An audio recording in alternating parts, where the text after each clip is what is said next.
வெறும் 2 நிமிஷம் நீங்கள் டைம் ஸ்பெண்ட் பண்ணுங்கள். ரொம்பவும் ஹெல்த்தியான செம்ம டேஸ்ட்டான ஈஸியான வேர்க்கடலை சட்னி சட்டுன்னு செஞ்சிடலாங்க. வாங்க எப்படி செய்யலான்னு பார்க்கலாம்.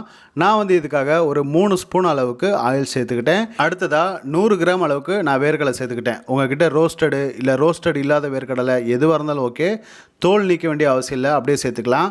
அடுத்ததாக ஒரு 3 ஸ்பூன் அளவுக்கு பொட்டுக்கடலை சேர்த்துக்கிட்டேன். 3 பச்சை மிளகாவை கீரல் போட்டுக்கிட்டு நான் அது சேர்த்துக்கிட்டேன். அடுத்ததாக நமக்கு 2 சில்லு அளவுக்கு தேங்காய் வந்து சேர்த்துக்கிட்டாச்சு. இது எல்லாத்தையுமே நம்ம பொறுமையாக சிம்மில் வச்சு நம்ம வறுக்க போகிறோம்.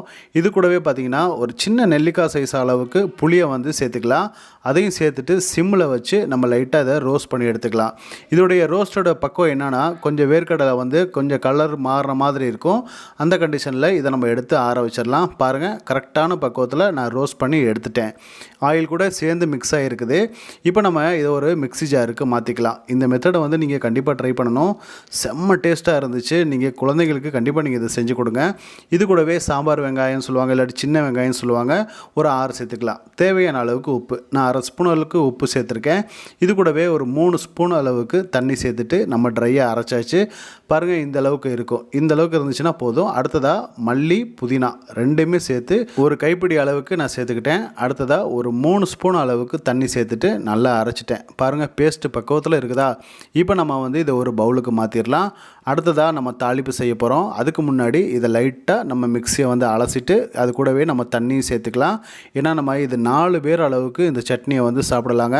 அந்த அளவுக்கான பக்குவத்தில் அந்த அளவுக்கான தேவையான அளவுக்கு பொருள் வந்து இதில் சேர்த்துருக்குறோம். செம்ம டேஸ்ட்டாக இருந்துச்சு. கண்டிப்பாக நீங்கள் ட்ரை பண்ணுங்கள்.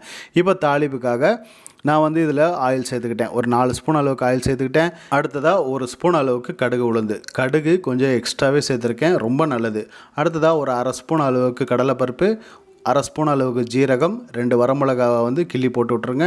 அது கூடவே ஒரு கொப்பு அளவுக்கு கருவேப்பிலையை சேர்த்து விட்டு லைட்டாக ஃப்ரை பண்ணி எடுத்து சேர்த்து விட்ருங்க. செம்ம டேஸ்ட்டாக செம்ம வாசனையாக சூப்பராக இருந்துச்சுங்க. இதை நான் செஞ்சுக்கிட்டு இருக்கும்போதே கரண்ட்டு போயிடுச்சு. அதோட தான் நான் வந்து எப்படியோ கஷ்டப்பட்டு எடுத்துட்டேன். இந்த மெத்தடை நீங்களும் ட்ரை பண்ணுங்கள். தோசைக்கு, இட்லிக்கு, சப்பாத்திக்கு எல்லாத்துக்குமே இந்த சட்னி வந்து செம்ம டேஸ்ட்டாக இருக்கும். நான் வந்து நல்லா நெய் போட்டு தோசைக்கு இதை தொட்டு சாப்பிட்டு பார்த்தேன். உண்மையிலுமே செம்மையாக இருந்துச்சு. ஆரோக்கியமானது. குழந்தைகளுக்கு பீனட் வந்து ரொம்ப நல்லதுங்க. நீங்கள் செஞ்சு நீங்களும் ட்ரை பண்ணுங்கள். இந்த ரெசிபி எப்படி இருக்குன்ட்டு நீங்களும் செஞ்சு பார்த்துட்டு கமெண்ட் எப்படி சொல்லுங்கள். அடுத்த வீடியோவில் நான் சந்திக்கிறேன்.